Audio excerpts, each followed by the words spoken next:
Bonsoir et bienvenue sur Crime pour les somnambules. Ce soir, nous vous emmenons dans une petite ville de Russie, entre tombes anciennes et secrets bien gardés. Entre solitude, érudition et horreur silencieuse, découvrez l'histoire interdite d'Anatoly Moskvin. Homme discret, linguiste respecté, passionné par les cimetières et les langues anciennes. Il passait pour un original, un érudit, un solitaire inoffensif. Mais derrière les murs de son appartement, des poupées étranges, alignées, coiffées, habillées. Et un détail glaçant. Elles n'étaient pas de simples jouets, mais les corps momifiés de jeunes filles exhumées dans la nuit. Une histoire de nécrophilie émotionnelle, d'attachement morbide, et d'un esprit brillant, sombrant dans l'obsession. Mais le plus dérangeant, il disait ne pas les avoir déterrés, mais sauvés. Installez-vous confortablement, fermez les yeux, laissez-vous emporter par cette histoire fascinante, entre folie douce, solitude, et horreur à peine croyable. Bienvenue dans un voyage au cœur des ténèbres. Union soviétique, 1966. Dans la ville de Gorki, au cœur d'une Russie figée dans la rigueur communiste, naît un garçon nommé Anatoly Moskvin. Un enfant discret, intelligent, effacé. Il grandit dans une famille instruite. Ses parents, stricts, lui enseignent la discipline, l'étude, la solitude. Il n'a pas de frères, pas de sœurs. Pas vraiment d'amis non plus. Dès ses premières années, Anatoly se distingue. Il apprend à lire avant les autres. Il retient tout. Sa mémoire est prodigieuse. Il peut réciter des textes anciens, des listes de dates, des langues oubliées. Mais ce dont s'accompagne d'un goût étrange. Un attrait grandissant pour ce que les autres fuient. La mort. Il passe des heures dans les bibliothèques, et des après-midi entiers dans les cimetières.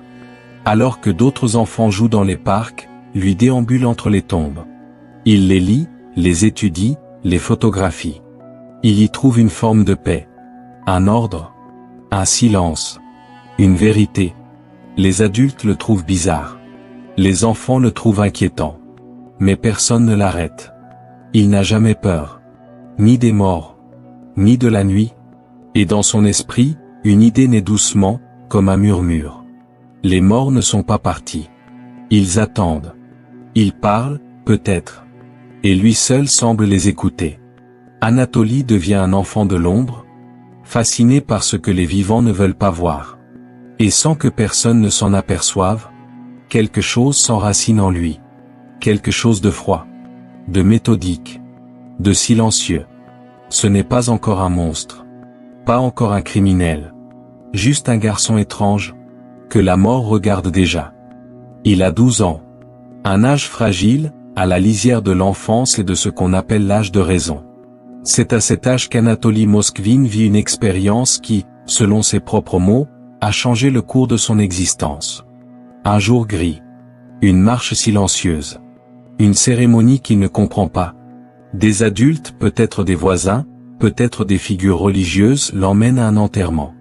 Il ne connaît pas la fillette morte.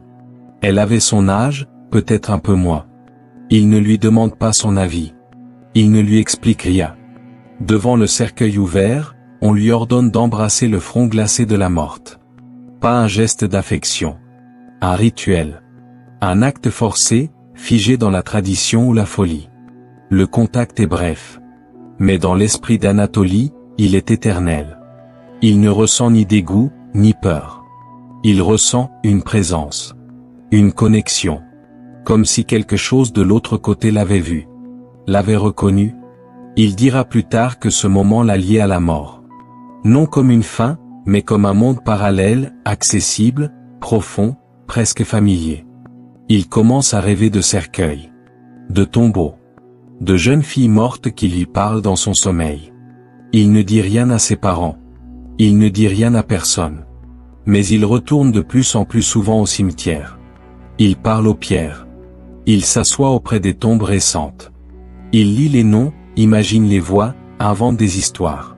Ce jour-là, il n'a pas seulement embrassé une morte. Il a ouvert une porte. Et au lieu de la refermer, il l'a laissée grande ouverte. Les années passent. Et ce que certains pensaient être une fascination passagère devient, chez Anatoly Moskvin, une vocation. Il étudie sans relâche. Il lit tout ce qui touche à la mort, aux rites funéraires, aux traditions oubliées. Il devient linguiste, historien, nécrologue. Il apprend 13 langues, pour mieux déchiffrer les épitaphes anciennes. Latin, grec, langue slave. Chaque mot gravé dans la pierre devient, pour lui, une clé. Il parcourt la Russie à pied. Des milliers de kilomètres. Des milliers de tombes. Il note, il classe, il cartographie les sépultures. Il devient un spécialiste reconnu de la culture funéraire. Il publie dans des revues historiques. Il donne des conférences dans des universités. On l'écoute avec respect. On admire sa mémoire, son érudition. Mais ce que personne ne voit, c'est qu'Anatoly ne se contente plus de regarder les morts. Il commence à les habiter. Il dort parfois dans les cimetières. Pas par contrainte. Par choix. Il dit qu'il s'y sent bien. Protégé. Il laisse du pain, du lait sur certaines tombes. Il parle aux pierres. Il écrit des lettres aux défunts. Et lorsqu'il découvre une tombe de fillette négligée, oubliée, il ressent de la tristesse. Un appel. Dans son esprit, les morts ne devraient pas être seuls. Surtout les enfants. Il se met à entretenir certaines tombes. À leur parler. À leur chanter. Et dans ce monde de silence et de froid, il commence à se sentir chez lui. Ce n'est plus une étude. Ce n'est plus une passion. C'est une vie. Et derrière les apparences d'un érudit respectable, une autre vérité prend racine. Plus sombre, plus intime, plus dérangeante. À force d'arpenter les cimetières, Anatoly Moskvin franchit une ligne. Invisible, d'abord. Mais décisive. Il ne se contente plus d'observer les tombes. Il ne se satisfait plus des noms gravés. Il veut les voir. Les toucher. Les comprendre autrement. Il commence à ouvrir les sépultures. La nuit, seul, méthodique. Jamais par hasard. Toujours avec précaution. Il ne casse pas, il n'arrache pas. Il soulève la terre avec soin, comme un jardinier. Il ouvre les cercueils comme on ouvre un livre ancien. Et là, dans l'obscurité d'une crypte ou sous la lumière pâle d'un ciel nocturne, il regarde les corps. Des enfants, presque toujours. Des filles. De 6 à 12 ans. Jamais plus âgés. Il les contemple. Leur parle. Parfois, il pleure. Il dira plus tard qu'il ne les voyait pas comme mortes. Qu'il croyait les avoir libérées de leur solitude. Qu'il voulait les ramener à la lumière. Qu'il avait besoin d'elles. Dans son esprit, ce n'est pas un crime. C'est une mission. Une forme de délivrance. Il ne les vole pas. Il les sauve. Et plus il creuse, plus il efface les frontières entre le respect, la folie, et l'obsession. Il commence à prendre des objets. Puis des fragments. Et bientôt, des corps entiers. À ses yeux, il ne fait de mal à personne. Les familles ont oublié. Les tombes sont anciennes. Les cercueils sont abîmés. Mais ce qu'il fait, il le fait avec amour. Avec tendresse. Avec un sentiment profond d'appartenance. Les morts ne lui font pas peur. Il lui parle. Et désormais, il veut qu'il reste près de lui. Peu à peu, les tombes ne lui suffisent plus. Anatoly Moskvin commence à rapatrier les corps. Il choisit des fillettes mortes depuis plusieurs années. Pas trop anciennes. Pas trop récentes.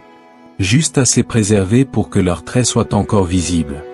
Il les transporte discrètement jusqu'à son petit appartement. Dans un immeuble gris de Nizhny Novgorod. Un logement banal, impersonnel, du moins en apparence. Là, il entreprend un travail patient. Macabre. D'une minutie presque artisanale. Il vide les corps, les remplit de sel, de bicarbonate, de cire. Il les sèche lentement, les habille avec soin. Des robes colorées, des collants à fleurs, des nœuds dans les cheveux. Parfois, il leur fabrique des chaussures en tissu. Il les coiffe, les maquille, leur donne des noms. Il place des boîtes musicales dans leur ventre. Pour que, lorsqu'on les touche, elles jouent une berceuse. Une mélodie douce. Innocente. Les cadavres deviennent des poupées. Assises sur le canapé. Allongées sur le lit. Adossées contre les murs. Elles ont toute une place. une présence. Et lui, il leur parle. Il les borde. Il leur lit des livres. Il les fête le jour de leur renaissance. Il leur chante des chansons. Il croit les entendre rire. Pour le monde, ce sont des cadavres. Pour lui, ce sont ses filles adoptives. Il dira plus tard: je ne pouvais pas avoir d'enfants. Alors je les ai ramenés. Il ne les touche pas de manière sexuelle. Il ne les mutile pas. Il les préserve. Il les aime. Mais c'est un amour né d'un délire. Une dévotion perverse, née de la solitude, du savoir, et de la folie. Et dans son appartement, le silence devient une berceuse sans fin. Pendant des années, Anatoly Moskvin vit entre deux mondes. Le jour, il est respecté. Le soir, il est seul, mais jamais vraiment. Le monde extérieur voit en lui un homme cultivé, discret, sans histoire. Il enseigne la philologie dans une université locale. Il publie des articles sur l'histoire, les rites funéraires, les langues anciennes. Il écrit dans plusieurs journaux. Il donne des conférences. On le considère comme un érudit un peu excentrique, passionné par des sujets oubliés. Personne ne se doute de ce qu'il cache dans son appartement. Rien, dans son apparence, ne trahit l'horreur. Il est toujours seul. Pas de compagne. Pas de famille proche. Juste quelques collègues, quelques étudiants. Et une routine rigide. Mais derrière sa porte verrouillée, le décor change.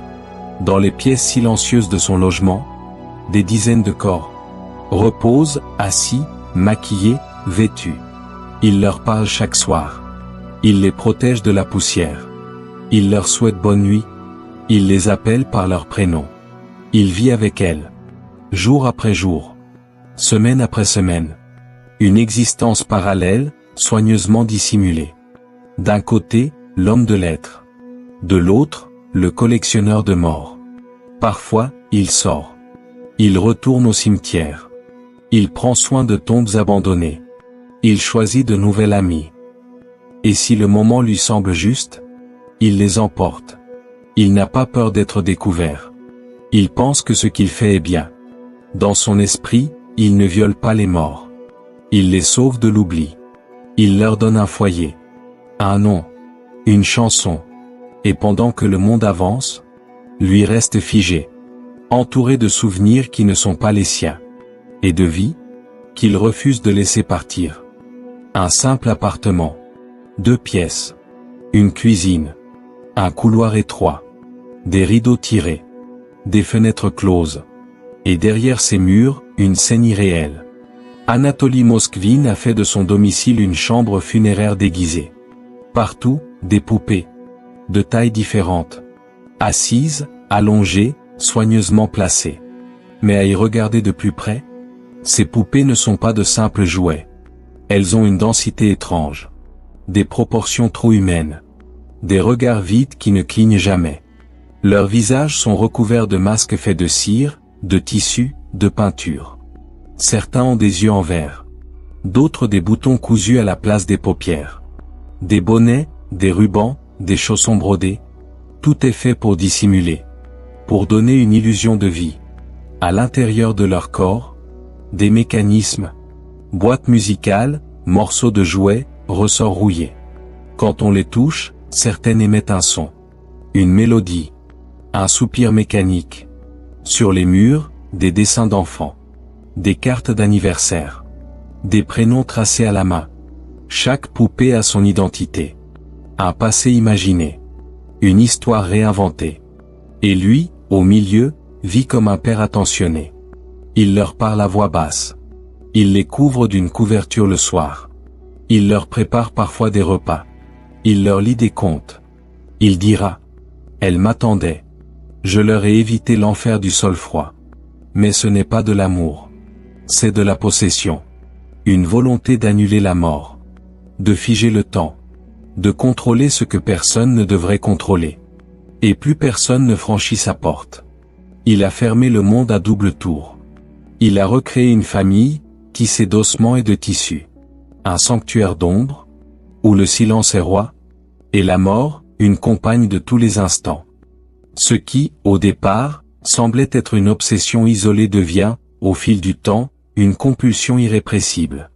Anatoly Moskvin ne peut plus s'arrêter. Il ne veut plus s'arrêter. Il connaît désormais des dizaines de cimetières par cœur. Le nom des défunts. Leur date de naissance. Leur emplacement exact. Il surveille les nouvelles inhumations. Il repère les tombes de fillettes, surtout celles qui semblent négligées. Celles dont personne ne vient s'occuper. Celles qui, à ses yeux, appellent. Il agit toujours seul. Toujours la nuit. Toujours avec méthode. Il se perfectionne. Il apprend à mieux conserver les corps. À renforcer les articulations. À fabriquer des masques plus réalistes. Il prend soin de ne jamais endommager les sépultures. Il les referme proprement, pour qu'on ne remarque rien. Pendant des années, il efface ses traces. Et chez lui, les rangs de ses filles grandissent. Il leur parle encore. Mais il commence à entendre leurs réponses. Il croit qu'elles lui chuchotent des secrets. Qu'elles lui demandent des choses. Qu'elles sont heureuses, reconnaissantes. Il écrit des lettres à certaines d'entre elles. Il enregistre leur voix, qu'il pense percevoir dans son sommeil. Il développe une mythologie intérieure, où chaque poupée a son rôle, sa mission, sa mémoire. Il n'est plus dans la réalité.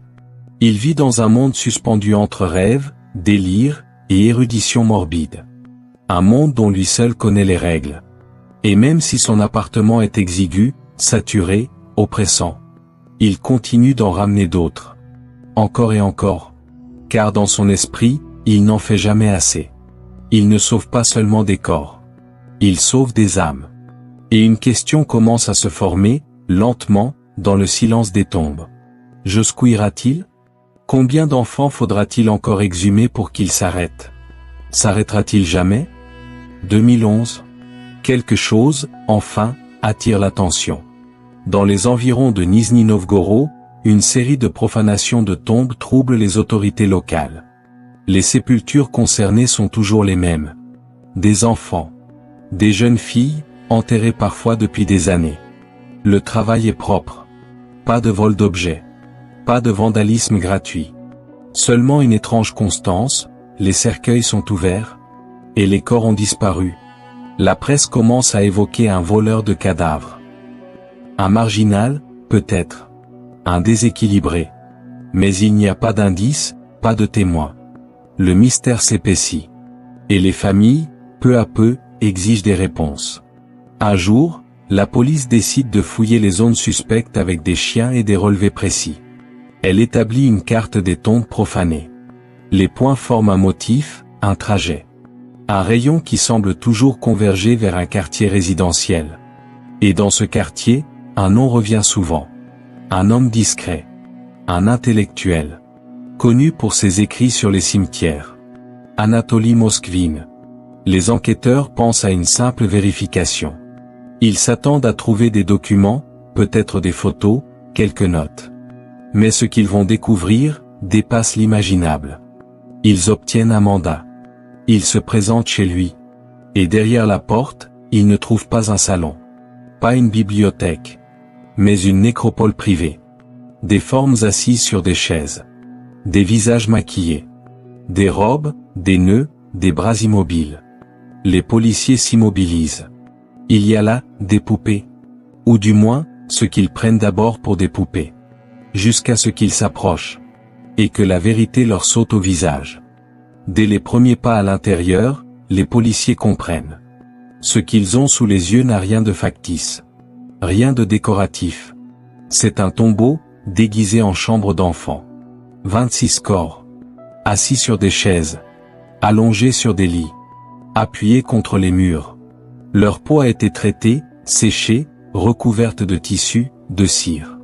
Leurs visages sont masqués, parfois déformés par le temps et les matériaux. Des yeux en verre fixent le vide. Des bouches cousues sourient d'un rictus figé. Les enquêteurs s'approchent, l'un après l'autre. Certains reculent. D'autres vomissent. Personne ne parle. Les vêtements sont soigneusement choisis. Colorés. Enfantins. Certains corps portent des chapeaux à pompons. D'autres ont des mains gantées, des chaussures à lacets, des foulards. Le sol est recouvert de jouets anciens. De livres pour enfants.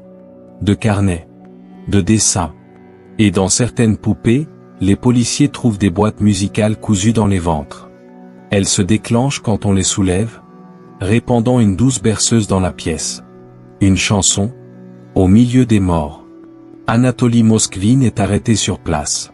Il ne tente pas de fuir. Il ne nie rien. Il leur dit calmement, « Ce sont mes filles. Je les ai sauvées. Je ne pouvais pas les laisser pourrir sous la terre. » Et tandis qu'on l'emmène, les enquêteurs, eux, restent là. Debout, figés, dans un appartement transformé en mausolée d'enfance perdue. Ce jour-là, le monde découvre que la mort peut avoir un visage bien plus discret. Et bien plus dérangeant, que tous les cauchemars. Lorsqu'il est interrogé, Anatoly Moskvin ne montre ni trouble, ni panique. Il répond avec calme, politesse, méthode. Pour lui, rien de ce qu'il a fait n'est répréhensible. Rien n'est un crime. Il ne comprend pas l'effroi des policiers, ni la colère des familles, ni l'horreur des médecins légistes. Il déclare, « Je n'ai tué personne. Je ne les ai pas volés. Je les ai sauvés. » À ses yeux, les fillettes enterrées étaient malheureuses, abandonnées, oubliées. Il affirme qu'il les entendait pleurer dans leur cercueil, qu'il communiquait avec elles, que certaines lui demandaient de les emmener. Il parle de ses lectures, des rituels anciens, des traditions païennes où l'on protégeait les corps en les gardant près de soi, où l'on prolongeait la vie après la mort. Il dit qu'il voulait attendre le moment où la science permettrait de les ramener. Et que, d'ici là, il fallait prendre soin d'elles, les laver, les habiller, leur offrir un foyer. Pour lui, il ne s'agissait pas de cadavres, mais de personnes, des enfants réels, avec des prénoms, des anniversaires, des jeux, des vies qu'il avait reconstruites. Les experts psychiatres l'écoutent. Ils analysent. Et très vite, le diagnostic tombe. Trouble mental sévère, délire obsessionnel, dissociation profonde de la réalité. Il n'éprouve ni regret, ni remords. Seulement une incompréhension. Il demande, calmement, « Pourquoi suis-je puni pour avoir voulu faire le bien ?» Car dans son esprit, il n'est pas un monstre. Il est un gardien. Et cette idée, plus que ses gestes, est peut-être ce qu'il y a de plus glaçant. Anatoly Moskvin n'ira jamais en prison. Reconnu mentalement irresponsable, il est interné dans un hôpital psychiatrique sécurisé.